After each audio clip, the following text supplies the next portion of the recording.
Paper है ये सिर्फ आपको इंग्लिश के लिए नहीं प्रिपेयर कर रहा, बल्कि इनडायरेक्टली ये आपके लैंग्वेज को पॉलिश कर रहा है, राइट? तो इसको उस तरह से अगर आप लेंगे तो it would be also better for you.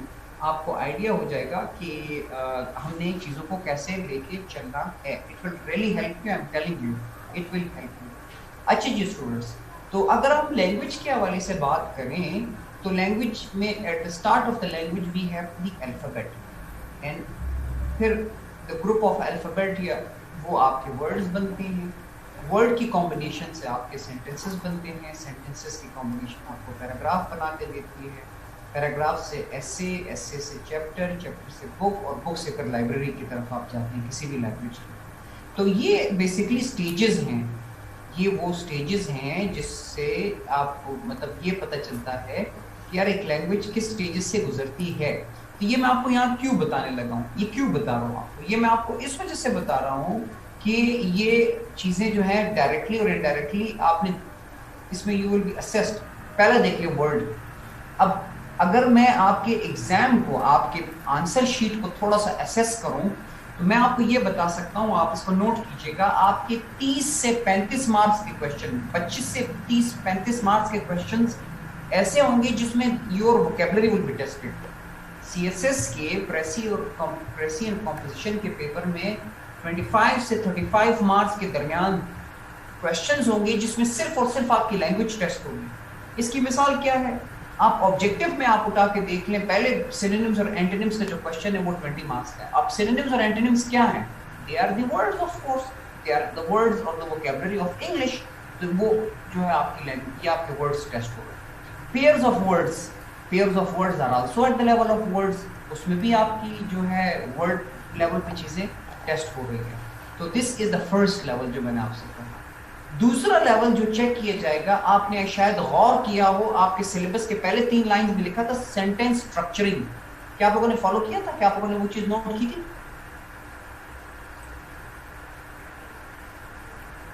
Follow किया था, वेरी गुड। अच्छा जी, तो जो दूसरी चीज चेक की जाएगी इस एग्जाम में, ओवरऑल एग्जाम में भी और इस पेपर पे खास तौर पे, इस पेपर में और ऐसे के पेपर में, उसमें ये चेक किया जाएगा कि यार आप जो सेंटेंस, जो स्टूडेंट्स जो सेंटेंसेस लिख रहे हैं, how strong are their sentences.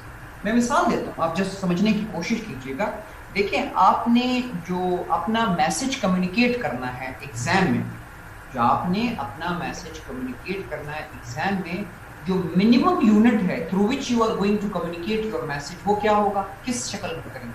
Minimum unit क्या होगा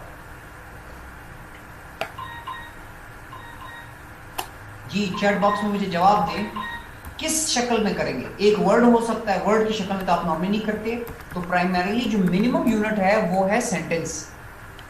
तो फिर एग्जामिनर या पेपर चेकर ये जरूर चेक करेगा कि इस कैंडिडेट का सेंटेंस स्ट्रक्चर कितना स्ट्रांग है।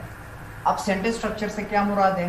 सेंटेंस स्ट्रक्चर से एक मुराद ये हो सकती है कि इसमें ग्रामर कितना रेलेवेंट है, वोकैबुलरी कितनी रेलेवेंट है, पंक्चुएशन मार्क्स ठीक लगाए हैं कि नहीं लगाए, और उसके अलावा अगर कंटेंट पे चले तो हम कहेंगे कि क्या इस सेंटेंस का कंटेंट ठीक है।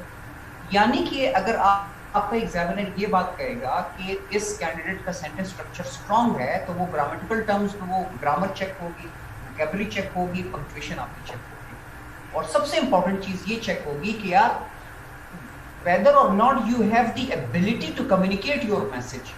अगर आपके सेंटेंस से आप अपना मैसेज नहीं कम्युनिकेट कर सकते, so it will be considered a weak language।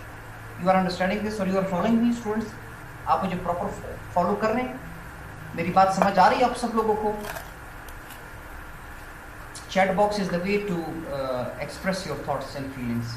चलिए जी, वेरी गुड, बहुत अच्छे बहुत अच्छे, क्योंकि आप जब जवाब देंगे, अब मैं आपके सामने उस तरह से क्लास में नहीं बैठा या ना आप मेरे सामने बैठे हैं, दिस इज वर्चुअल रिलेशनशिप, तो आपकी जो रिस्पॉन्स होगी उसी से मुझे पता चलेगा कि how well the lecture is going on और आप मुझे फॉलो कर रहे हैं कि नहीं। नेक्स्ट आपका ये है स्टूडेंट्स कि जो नेक्स्ट लेवल है वो है पैराग्राफ।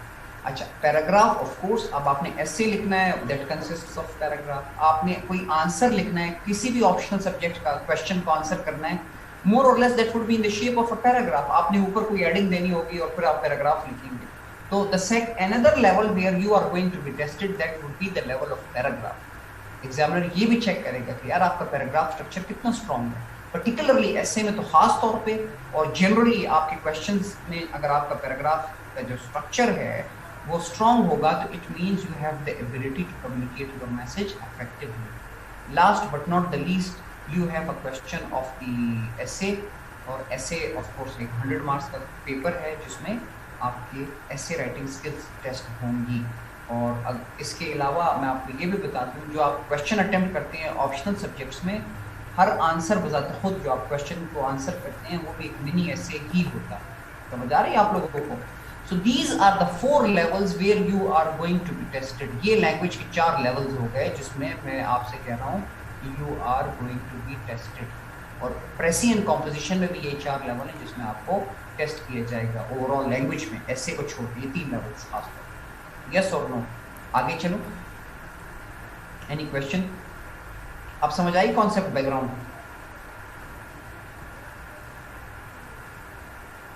चलिए गुड हो गया।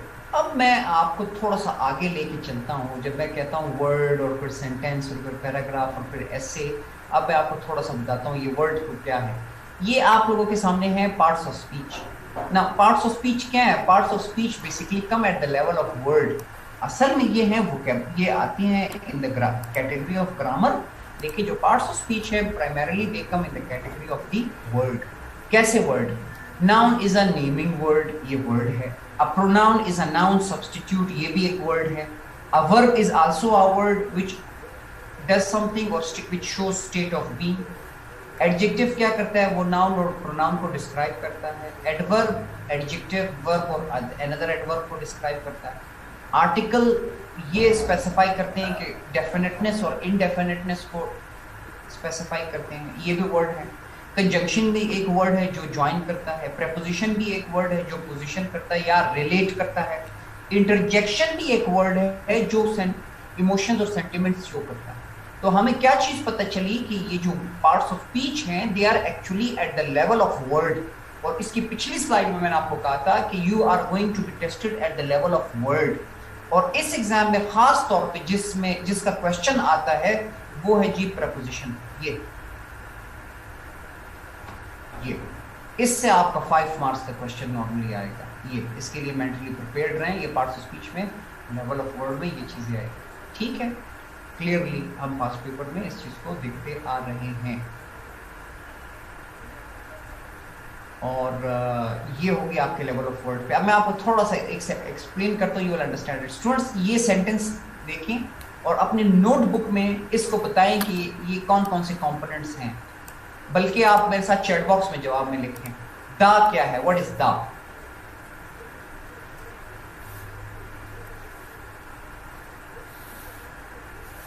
और आगे अब आप खुद इस प्रोसेस को स्टार्ट कर रहे हैं। लिखिए THE दा इज इक्वल टू आर्टिकल, फिर लिखिए क्लेवर इज इक्वल टू जो कुछ भी है लिखिए। हर बंदा पूरा लिखिए इसको।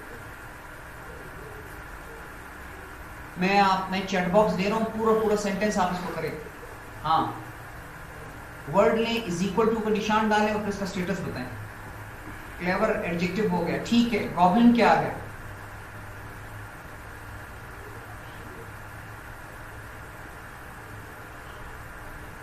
ठीक है। रैपिडली,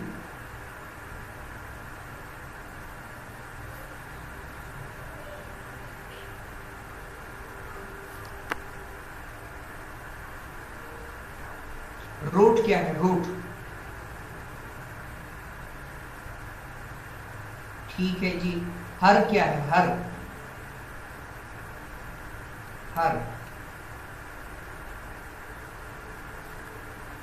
ठीक है। रिस्पॉन्स क्या है? Response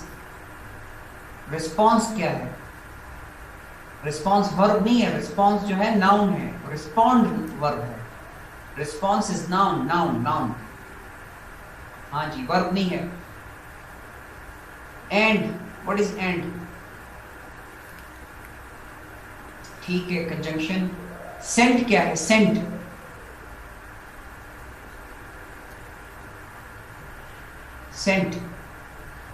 is verb. इट क्या है? इट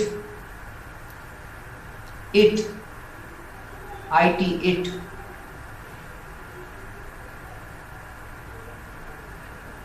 प्रोनाउन, टू क्या है? To,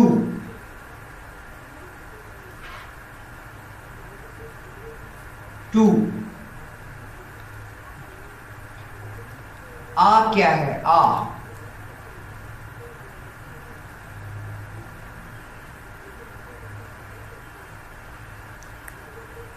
article. फ्रेंड क्या है? फ्रेंड। नाउ अब आप लोग थोड़ा सा गौर करें कि ये जो सेंटेंस है, this sentence is made up of different words, ठीक है? हर वर्ड का अपना एक फंक्शन है। द को आपने नाम दिया आर्टिकल का, क्लियरली ये डेफिनेट आर्टिकल है। क्लेवर को आप एडजेक्टिव, प्रॉब्लम को नाउन, रैपिडली को एडवर्ब, रोड को वर्ब, हर को प्रोनाउन, रिस्पांस को noun, and conjunction, sent, verb, it, pronoun, to, preposition, a, article, indefinite article, last, friend is noun। अब आप थोड़ा गौर करें कि ये एक सेंटेंस की शक्ल में हमने लिखा, और हर सेंटेंस में हमने कहा sentence is a group of words. ये वर्ड्स, ये सारे वर्ड्स हैं, and each word has its specified function and purpose. Yes और नो? हर वर्ड का अपना एक पर्पस है कि नहीं? तो जब आप सेंटेंस लिखते हैं तो उसमें हर वर्ड का एक पर्पस या फंक्शन होता है, एंड उसकी एक ग्रामेटिकली करेक्ट अरेंजमेंट होती है। आप उसको एक ऑर्डर में लिखते हैं। मिसाल के तौर पर मैं लिखूं रैपिडली रोट, इसको द क्लेवर से पहले लिखूं तो क्या will it give complete meaning? Will it give complete meaning? No, it will not give complete meaning. Reason being कि आपने वो ग्रामेटिकल ऑर्डर को फॉलो नहीं किया। तो एक चीज ये है स्टूडेंट्स कि जब भी आप सेंटेंस लिखें तो कोशिश करें कि एक तो ग्रामेटिकल ऑर्डर को फॉलो करें, और जो वर्ड्स हैं उसको अकॉर्डिंग टू द फंक्शन इस्तेमाल करें, ताकि आपको पता चले कि आपने सेंटेंस को कैसे बनाना है। चलिए now slowly and gradually we move ahead. तो हमने कहा कि a sentence is a group of words that expresses a complete meaning. Student मैं आपसे क्वेश्चन पूछ रहा हूं, every group of words is called a sentence?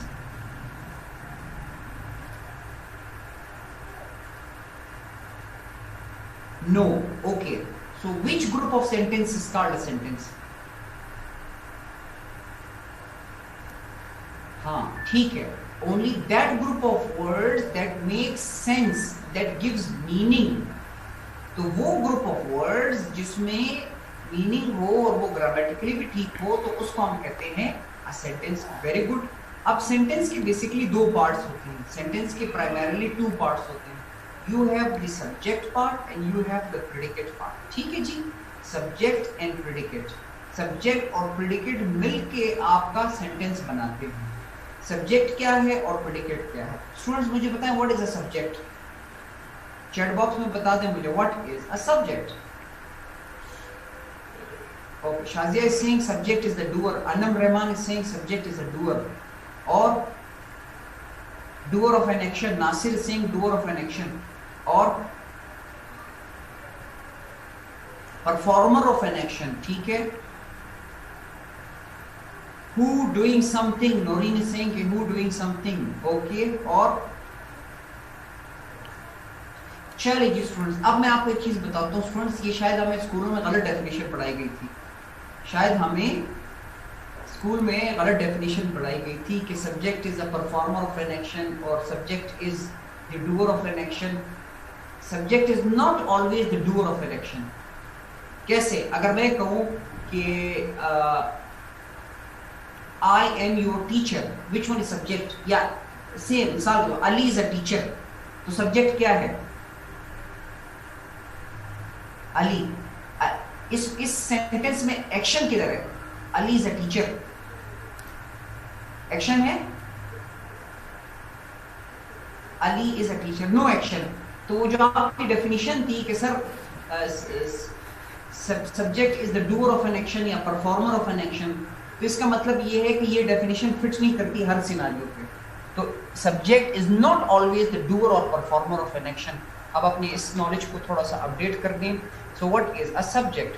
A subject is actually the part of sentence that gives name to the person or thing spoken of. अब आप थोड़ा सा गौर करें, Abid is the part of this complete sentence which is giving name to the person, Abid। The chair is a part of sentence which is giving name to the thing। इस subject को हम इस तरह से भी define कर सकते हैं कि subject is what or whom the sentence is about। Sentence किसके बारे में है?